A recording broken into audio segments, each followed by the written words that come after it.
Hey, welcome back to ChatterBeans, the podcast where every conversation brews something new. This week, I'm joined by the brilliant Gareth Davies, a seasoned force in the TV industry with over 30 years' experience and co-founder of the Presenters Studio. From producing big-name shows to nurturing the next generation of on-screen talent, Gareth brings a wealth of insight, creativity, and heart into everything he does. We chat about the evolving world of television, the highs and lows of being a freelancer, and why he believes passion and long-term vision matter more than quick wins. Plus, we dive into the power of learning, the ritual of coffee, and yes, his dream coffee date with none other than Bette Midler. So grab your coffee, settle in, and let's dive into this fantastic conversation with Gareth Davies.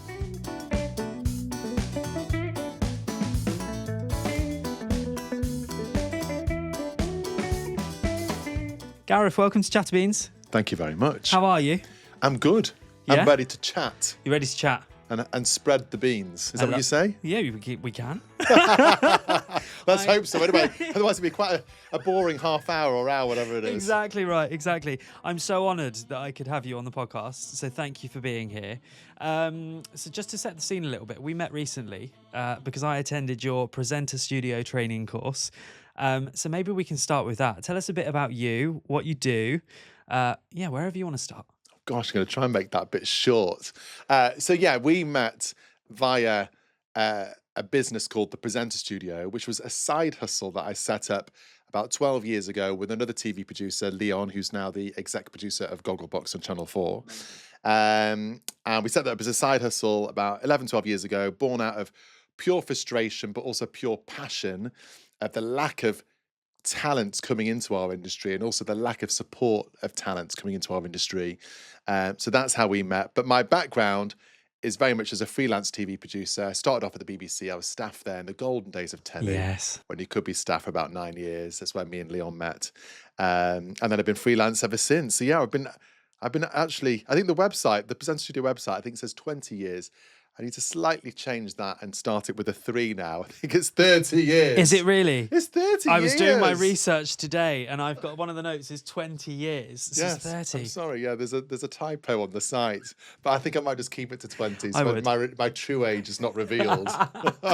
So 30 years in TV in the UK and abroad, right? So you were in LA for a while, Yeah. I think I read. Like, what have you seen over this time? You've worked on some amazing shows. So I just want to know a little bit about some of this. Like, how has it changed? Like, what's that journey been like? God, that's a big old question. It is a big question. I suppose when I first started off at the BBC, and I do call them the golden years of telly, really, it was then very much that if you kind of start and if you're sort of good enough, nice enough, friendly enough, you might keep on sort of having your contract renewed. We were all on short-term contracts back then. So even though we were called staff, I think our contracts were 6 or 9 months. But then before you knew it, you'd work your way up from kind of researcher to producer. And at that point as well, at the BBC, you had to work across all the different areas of television to work your way up. So I did everything from children's shows like Blue Peter to music shows like Glastonbury and Eurovision, and later with Jules Holland and Top of the Pops, to news. So that's when I was out in LA doing entertainment news for the BBC for a while.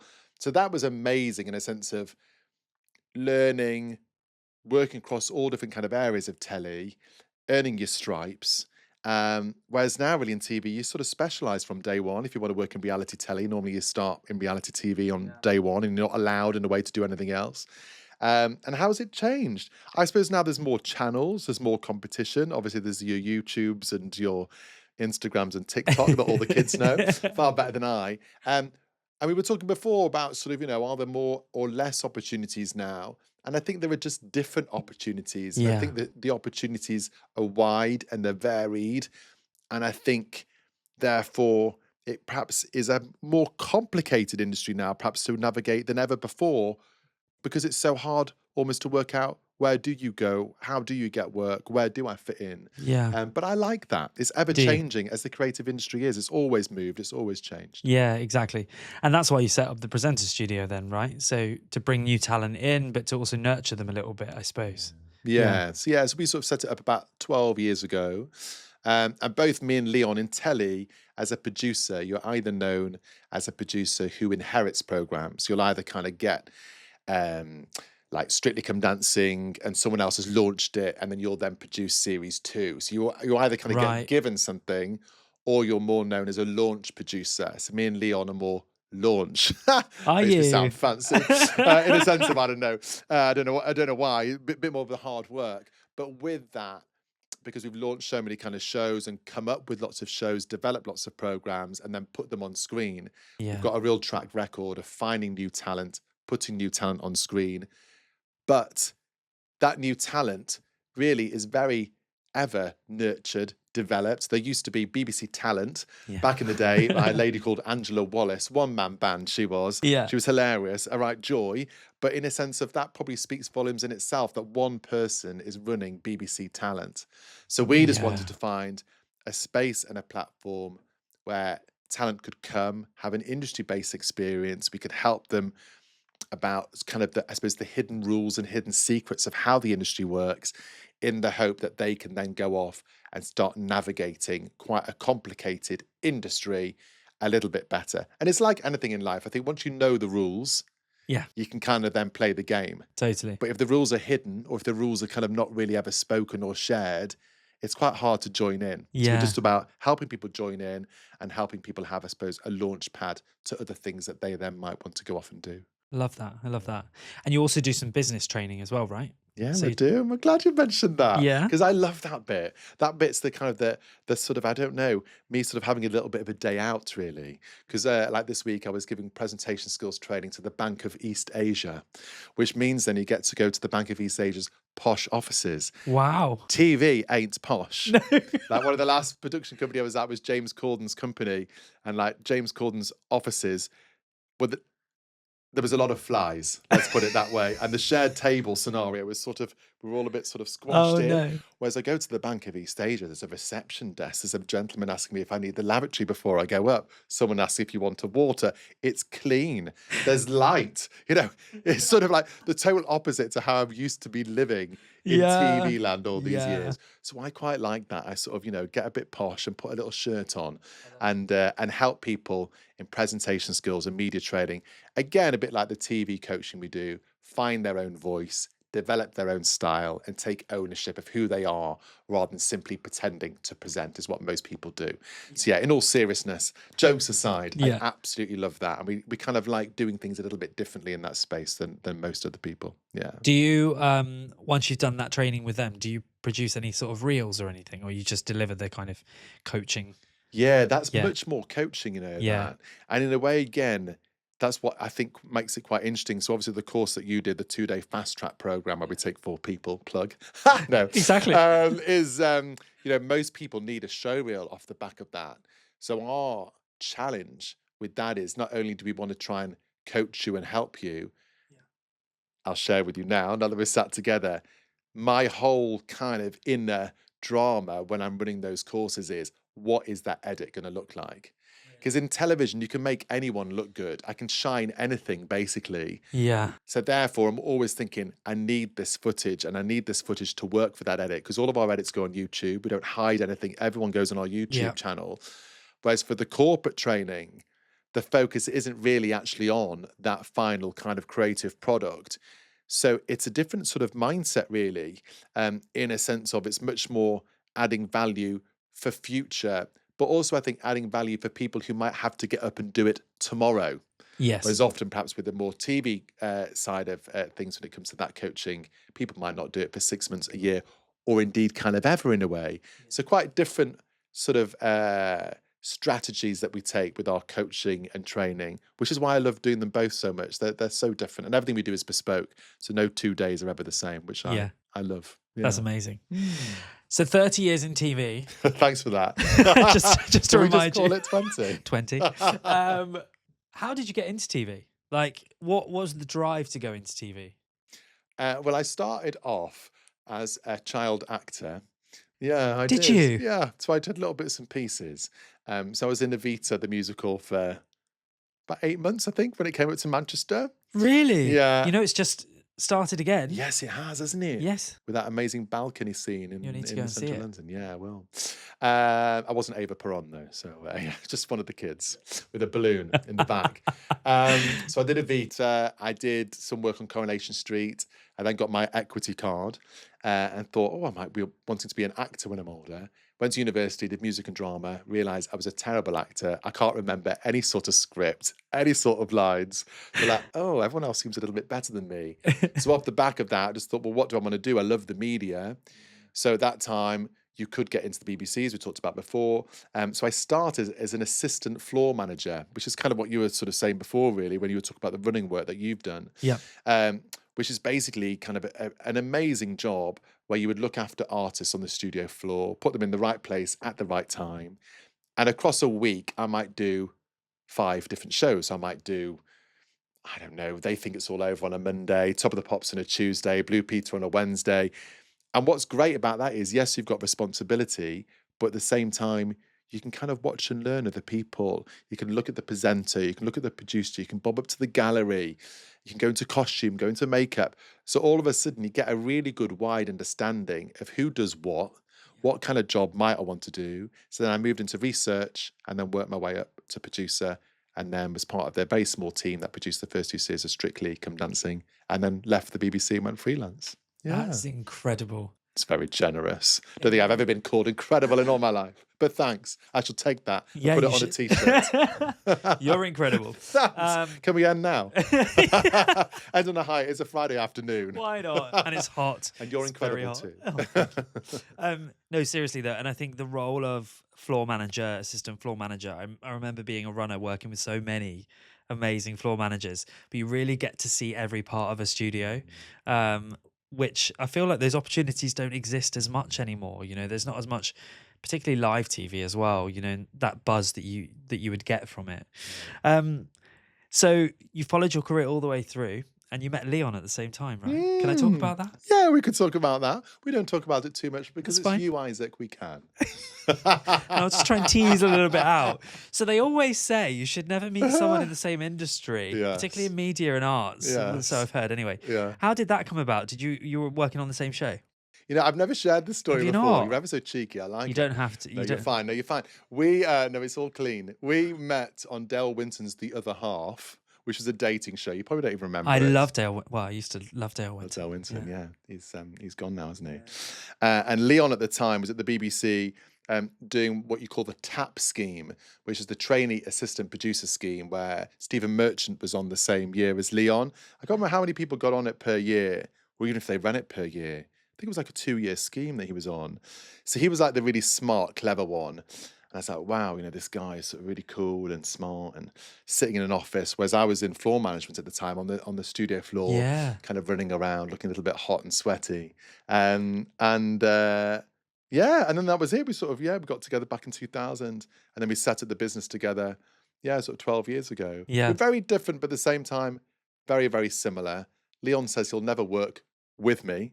Was I often have said on projects before on TV shows, well, Leon, it'd be great if we could do this together, or sometimes on Gogglebox, I say, Leon, can I not just do a bit of casting work for you guys for like a month?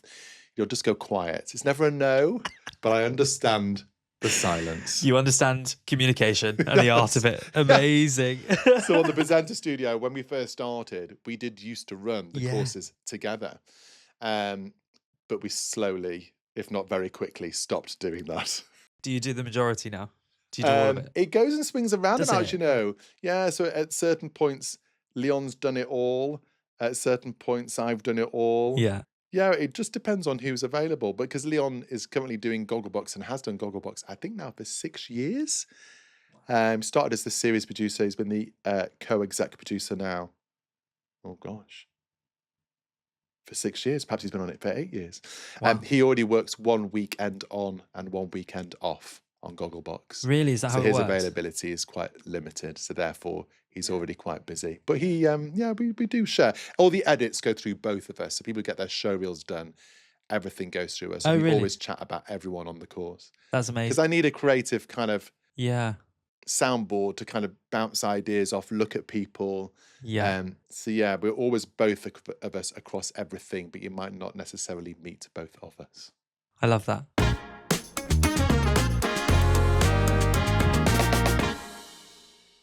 So just a little bit about growing up. So where did you grow up?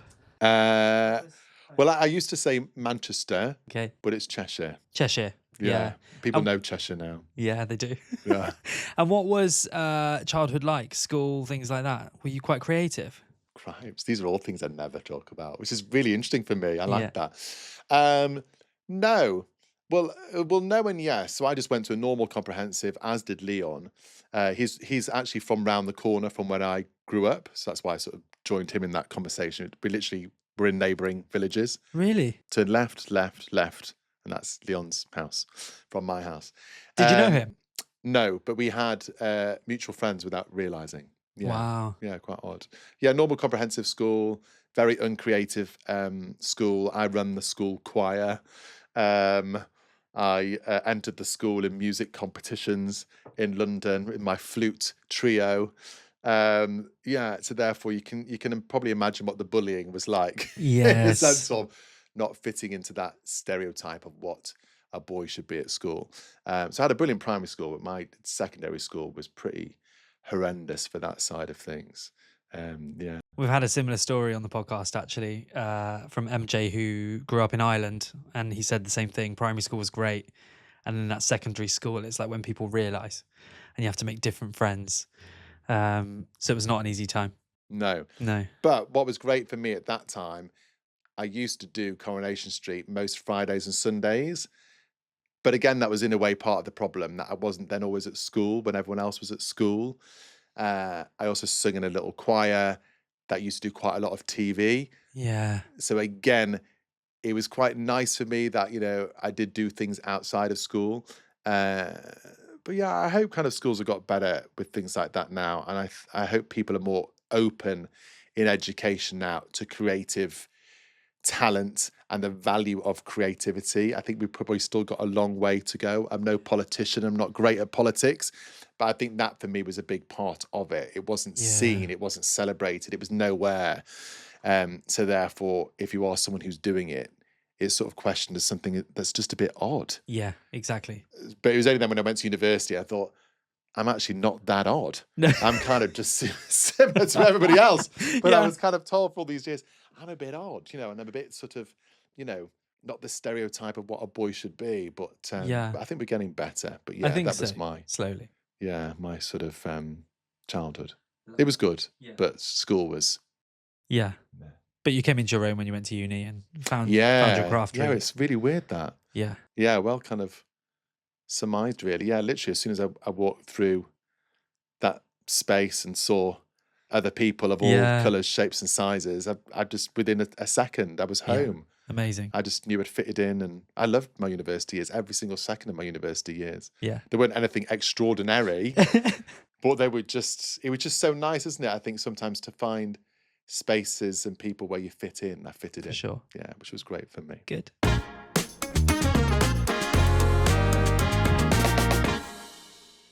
So aside from all of your TV life and showbiz, what else do you like to get up to?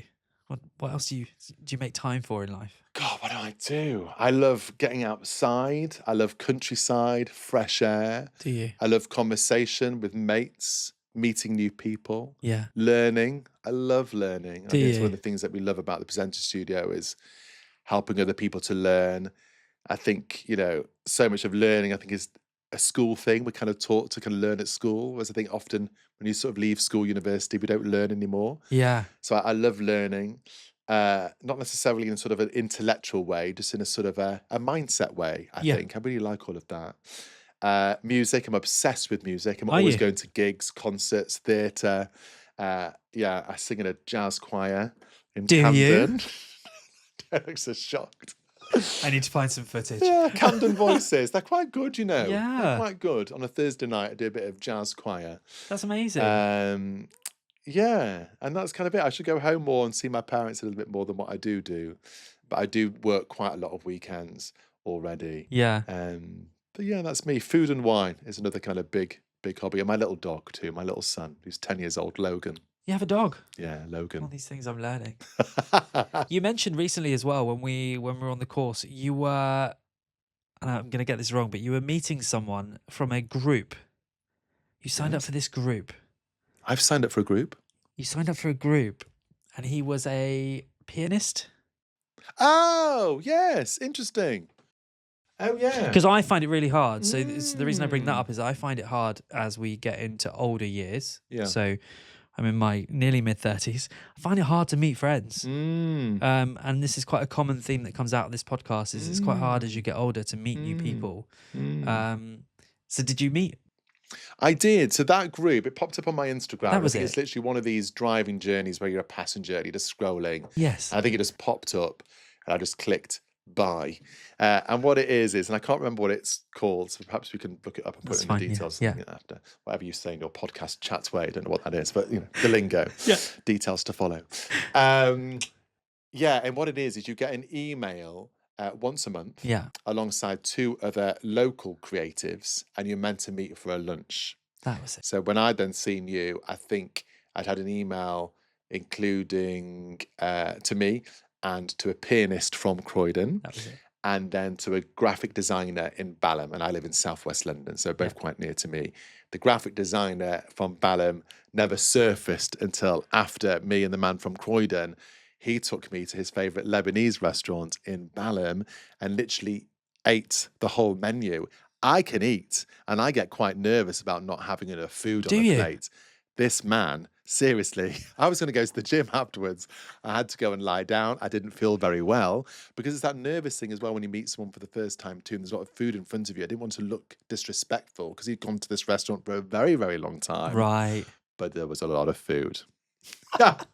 But it was quite interesting. Was It's it nice nice to meet him and talk. He's another freelance creative. And I think as creatives, it's nice to get together, share stories, talk about freelance work. And then just have a little general natter about anything in life, really. Yeah. Do you find it harder as a freelance to meet people? Yeah. Because you're always coming and going, right?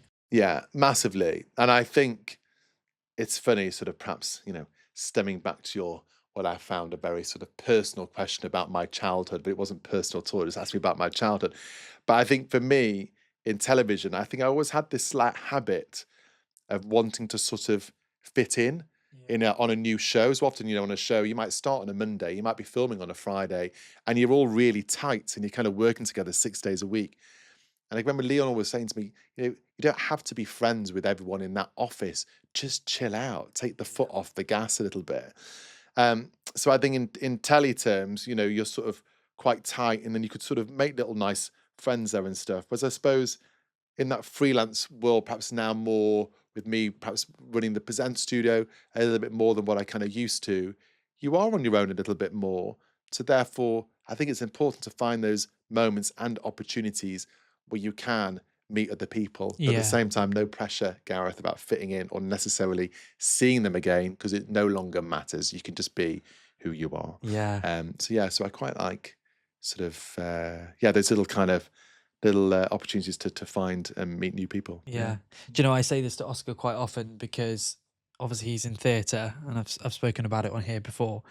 But I say to him, you don't need to like everyone in that show. You can't all be best friends.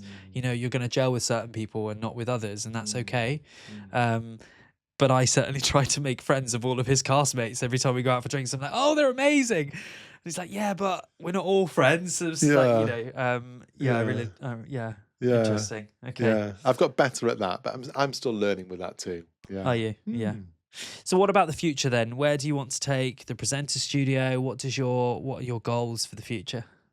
Keep working in TV. It's so funny, isn't it? That I remember I had a meeting years ago with Ben Frowes, the head of Channel 5. And I think at that time I wanted to be a commissioner. Commissioner's like one of the people who work at the channel, and he's sort of like the creative decision makers. And I remember him saying to me in that meeting, I didn't get the job. And he said to me, Gareth, what do you want to be in 6 months or a year? And I just thought, what a weird question to ask. Because we're in an industry where we talk, we kind of work day to day, hour to hour, sometimes week to week if you're lucky, if not month to month. So having that long-term kind of mindset is sort of just really like, what a weird thing. But I think now, I did kind of, I suppose we sat at the Present Studio 12 years ago, A, as a sort of a creative passion project, but B, also a way of kind of safeguarding our own creative future. Because when you look around an office, you think, well, where is everybody over the age of 35? Where do people actually go? Yeah. I don't want to not work in the creative industry because it might be, I'm not saying it is, but ageist, could be, in a sense of it is a younger person's game, potentially. So therefore, I suppose for me, the future would be the presenter studio, growing it, developing it, doing more with it, definitely doing more in that corporate presentation skills training space and media training, so I could put my posh clothes on. Nice. But for me, I think that's part of the learning, because every time I sort of do that, I'm sort of putting myself in slightly more alien environments that I'm used to doing. So that's what I then find perhaps mentally a bit more challenging in a way. And then, I do little bits of presenting myself now as well, which I kind of did before I was a producer. But again, in television, we're all told that you just do one thing. So if you're a producer, you're a producer. If you're a presenter, you're a presenter. If you're a researcher, you're a researcher. Whereas I think off the back of the pandemic, we've sort of allowed people to perhaps be a little bit more creative. I was told that I have a portfolio career, apparently. Really? Yeah, I didn't really understand what that meant. I had to Google it. But it means that you kind of have lots of different things that you're sort of doing. Yeah. And that's what I'm really keen on carrying on. I like having different things across a 5-day week. I don't like having a 9 to 5, the same thing day in and day out. Does that answer your question? It does. And I think we're seeing that more common, where people want to break away from this kind of full-time job and then very little free time. They want to do lots of different things. Yeah. Certainly that's why I started this and came to see you in the first place. So yeah.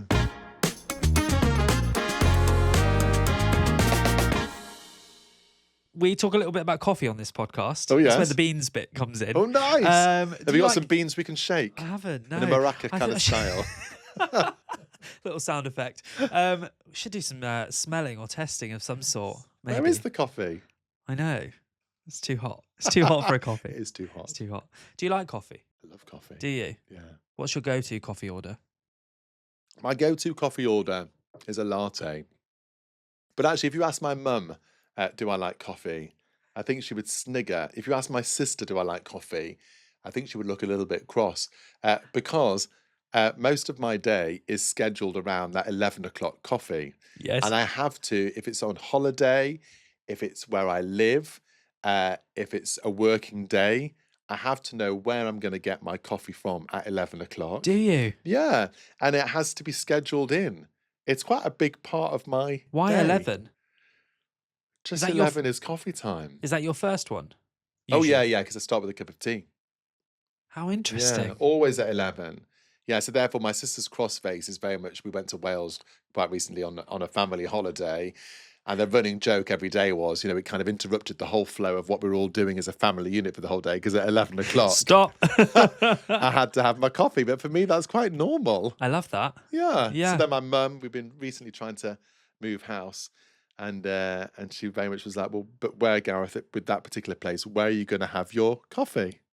And that makes perfect sense to me. So it's quite an important part of a day. I love it. It's a mindful bit of the day for me. Totally. It's time where you go for a little walk for the first time, or you put your little coffee machine on for 10 minutes, have a bit of a breather.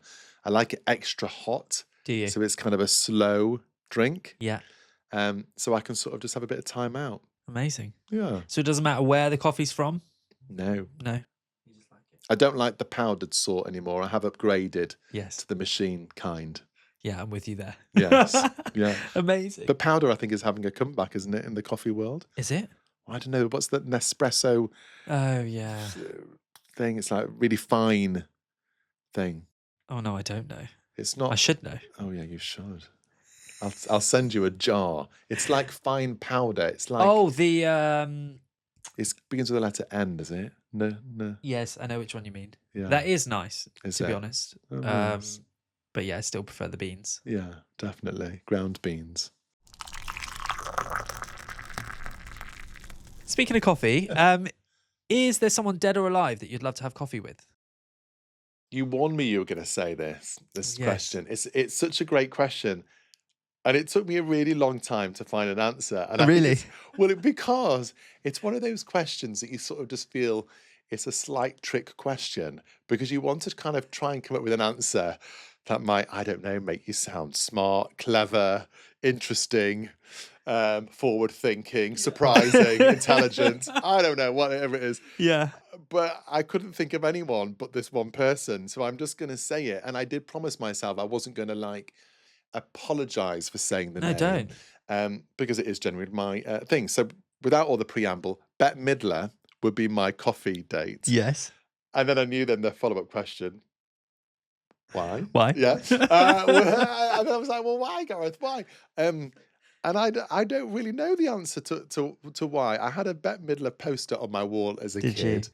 And then I suppose if I'm going to give it some intelligent thought, it is someone who's been around a long time. I think she's a hustler. Yeah. She started off singing in the bathhouses of New York.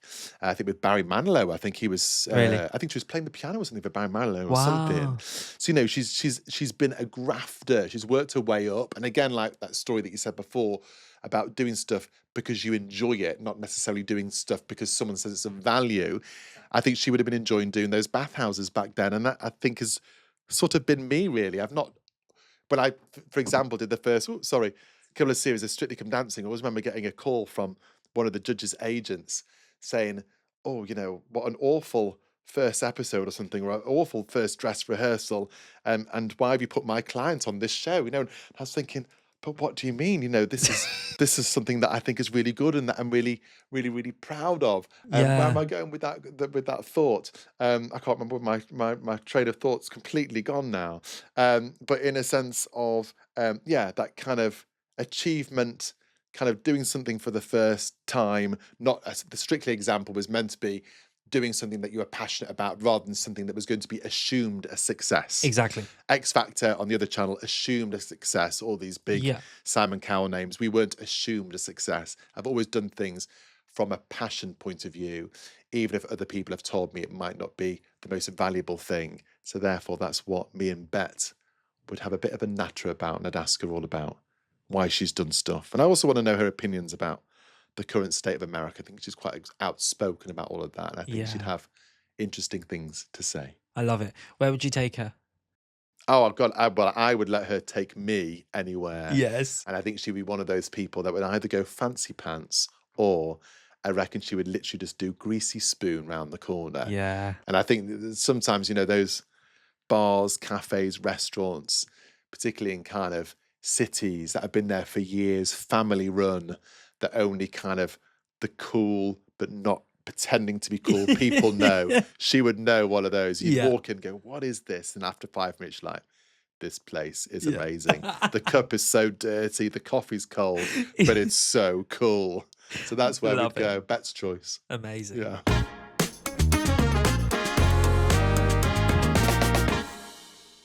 So, of your long career in TV and life, 30 years, yes. 20, let's say 20. 20 years. Are there any big life lessons or bits of advice that you'd love to share? It's a great question. I suppose my whole long career has been really shaped, without sort of sounding self-important, because it's not that at all. It's been shaped by me. Yeah. In that, in the creative industry, I sort of feel quite strongly that if you want to work in it, and if you want to work in it long term, you have to put in. Like a mate of mine once said, he's a director now in telly, that half of your career is sending out your CV and half of it is working. So for me, that's been the life lesson, in a sense of I've developed shows, had them commissioned, I've then asked to then go and make it. I started off in LA doing Liquid News, was like a daily irreverent entertainment news show for BBC Three, and then we were on BBC One on Monday night. I did a little one-off special with Kylie Minogue, which was like a little hour. I then asked Craig David if he wanted to do one, another hour. Then thought, I'm going to email Liza Minnelli and see if Liza wants to do one. And then I ended up doing 22 in LA, in a sense of, I've always put in. And I think the more you put in, the more you get back. Yeah. So when it comes to aspiring presenters through the presenter studio, it's a numbers game. Yeah. Getting yourself out there, emailing as many people as you can, hustling, but being kind and passionate and creative. I think creativity, ideas is what I mean often by creativity, is sort of the way to go, rather than expecting, I think, quick fixes and short-term gains. I think it is a long-term journey which you sort of said to me before and asked me before, and I sort of struggled with it. But I think you've got to think long term, Yeah. and I think you've got to put in order to get out. But I don't know if that's obvious. I don't know, but perhaps sometimes not everyone thinks that way. Yeah, I don't think so. And I think one of the things when I started the podcast, one of the things I read and watched on YouTube a lot was people give up too quickly. Yeah. So they put out 5 episodes and think, why haven't I got millions of viewers? Yeah. But you need to keep doing it. And Definitely. I'm just going to stick to it. I'm enjoying it. So why not? And if it takes off, it takes off. If it doesn't, well, I've enjoyed it. Definitely. So yeah. Is there something you've had to unlearn in your years? Yeah. Unlearn. Well, I'm still learning with it, I think. I think I've always taken rejection quite personally. So if I haven't got a show, if I haven't got a job, mainly really as a producer, then I've sort of been like, oh, why have I not got it and why have they got it? So I think that's always hard, not comparing yourself to somebody else. Yeah. I think I'm still learning on that. And I think sometimes as well, perhaps it comes back to your little question. I'm really thinking about that one, aren't I? The childhood thing. Yeah. But I think sometimes still I try too hard. And actually I can just sometimes, again, take your foot off the gas, let things breathe, not put too much pressure on yourself, perhaps as people do on social media about the number of likes or views you've had and stuff. It doesn't always matter. Everything can be a long-term stepping stone journey rather than everything being a success all along the way, which is easy, I think, to advise other people on. But I think sometimes for myself, I think perhaps I can be a little bit hard on me, whereas actually I can just chill out. But I think the reason why I'm hard on me and why I do work so hard, not in a time way, not necessarily about duration of hours, just grafting, is because I like it. Yes. I enjoy what I do. I'm lucky enough to work in a space that I absolutely love. Yeah. So therefore, I will graft and I will take it personally if it doesn't always land because I've put in. Yeah. Yeah, I don't think it's necessarily a bad thing to take things personally, is it? But clearly you've worked hard from a young age. So whether that was at school, at university, through your career, like you've worked hard to get to where you are. And so I think there is a natural side of us that would be like, I deserve to get that show. Why have I not got it right?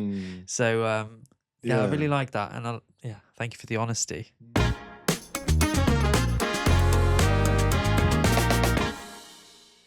Final sort of proper question before we get onto the quick fire round. Oh, yeah. When do you feel most like yourself? These are such good questions. I really like to understand how people feel That's at such a good question. I'm most myself. There's three places, I think.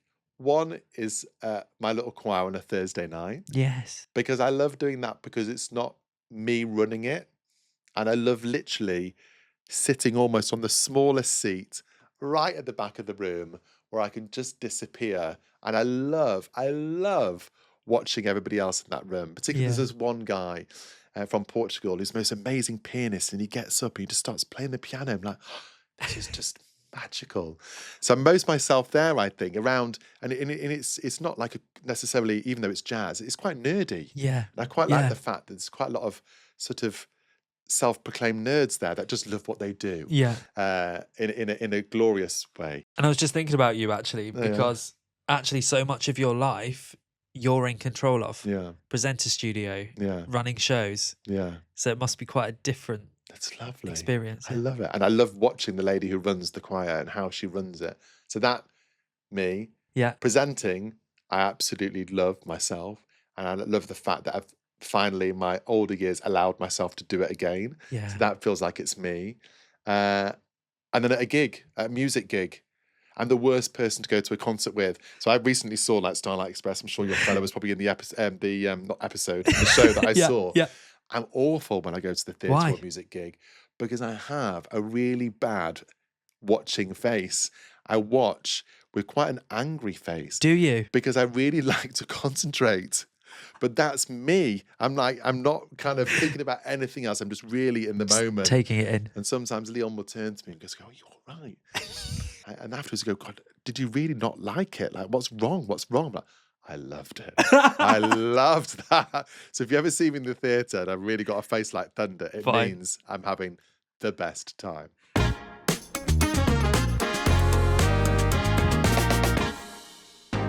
All right, it's time for the quick fire round. Away. Are you ready? Yes, is there a sound effect to start you off? There is, but it's not here. We can't hear it right now. First thing you do in the morning. Oh no, I check my phone. Do you? Oh, don't. It's fine. Many people do. Okay. Many people do. Yeah. Be honest, coffee or tea? Tea first thing in the morning, but what could I not live without? Coffee. Really? Yeah. A guilty pleasure you'll never give up? Music, in any capacity. Really? Yeah. Oh, I did notice actually on the presenter course, you had music playing in the background. So relaxed. Oh, did I? Yeah, oh, quite there often. You go. A few little tunes. Yeah, I love that. Yeah. Magic FM 80s it currently is. Really? Yeah, do I you know there are love different Magic eras FM. for Magic FM? Magic FM 90s, 80s, noughties. I love 80s the December Christmas. What do they call it? I can't remember. just Christmas tunes. It's just Christmas, non-stop. I think it's Magic. Yeah, I'm sure there's a non-stop. Christmas FM Probably. that you could tune into Probably. in the height of summer right now. If you could time travel, would you go forwards or backwards? Oh, I'd definitely go backwards. To when? And I definitely would go back to the swinging 60s. Would you? I would. For like free, easy conversation, no labels, nothing about identity, just kind of free-spirited. You can be whoever you want to be. We don't care. We're just all in one big, gorgeous melting pot around a smoking fire. You playing guitar, me having a little sing-song, and having a nice glass of sherry. Perfect. Favorite place you visited and why? LA, I think, is always close to my heart because so many of my mates are from that point in my life. Really? When we just used to hang out in LA amongst all the kind of media nonsense in a joyful way and just have a giggle, just be silly. Really? But do some brilliant stuff. So that for me is just, I love going back there. Yeah, and hanging out and going to some of the old places. Do you go back often? No, I'm not currently going back necessarily at the moment because of the Trump sort of thing. Yes. But no, I love going back. We used to stay in this hotel in West Hollywood where all the people, and we used to broadcast the show live as well from the rooftop there. I know this is quickfire, but I love this story. Fine. Yeah, go on, tell me. And this show used to be live on the rooftop there, the show called Liquid News. And the people from Extreme Makeover, which was a show back then, which was all plastic surgery, also used to stay in the hotel. So breakfast was genius because they'd all be there with their bandages. And the guy who served in the hotel breakfast, you go, oh, can I have my granola? You got it. Half an hour later, could I have my granola? You got it. You're thinking, oh my God, I've been here for a while, but these people with bandages are still waiting for their food. It was like The Shining. I told my sister one year to stay there. She used to work in fashion and they got sent, really cool, glamorous places. Yeah. And she literally just checked out after about an hour, I think. I'm not staying here. Gareth, it's awful. I liked it. It's just full of rock and roll, amazing cool characters and a few bandages. I love it. What's the weirdest thing you've Googled recently? Everything in my life on Google currently is interiors because we just bought ourselves a tiny little place in the countryside with some fresh air. So it probably was plastic plant in a cottage pot to put on a shelf. Full stop. Perfect. Something random like that. Perfect. And finally, what is a small amount of joy you've experienced recently? This. Really? Yeah, it's weird for me because I don't normally do this in a sense of, I suppose, talking about who I am and what we do, and perhaps who does in a way. And I think so much of what I currently do is helping other people do this and coaching people more in your seat of like how you host an interview and that kind of thing. So it's really, really lovely for me to be on the receiving end of questions and seeing how it feels to sit in this seat, actually. And also just what stories you end up telling and recapping on and thinking about those little moments that you sometimes forget about or don't talk about. So this has been my little moment of joy. Good, I'm so pleased. Yeah, thank you. Thank you. Gareth, thank you so much for joining us today and being so honest. I've loved it. I really have. Where can people connect with you and find out what you do next and the presenter studio and things like that? What's the best place? Presenter Studio is www.presenterstudio.com is the website. Instagram is @thepresenterstudio. And then LinkedIn, I think I'm Gareth Davies, Davies, 2408. I think. Where did that come from? Well, that's my birth date, 24th of August. I'm not great at technology. I am on LinkedIn. I love it. And I need to be better on LinkedIn. Yeah. But I think that's how you can find me on LinkedIn. Otherwise, just the website. And we'll tag you in the description and link to all of your different places and everything like that. Thank you. So thank you so much. Thank you, Isaac. Really enjoyed Amazing. it. Get yourself some beans on a maraca. Next time. Yeah.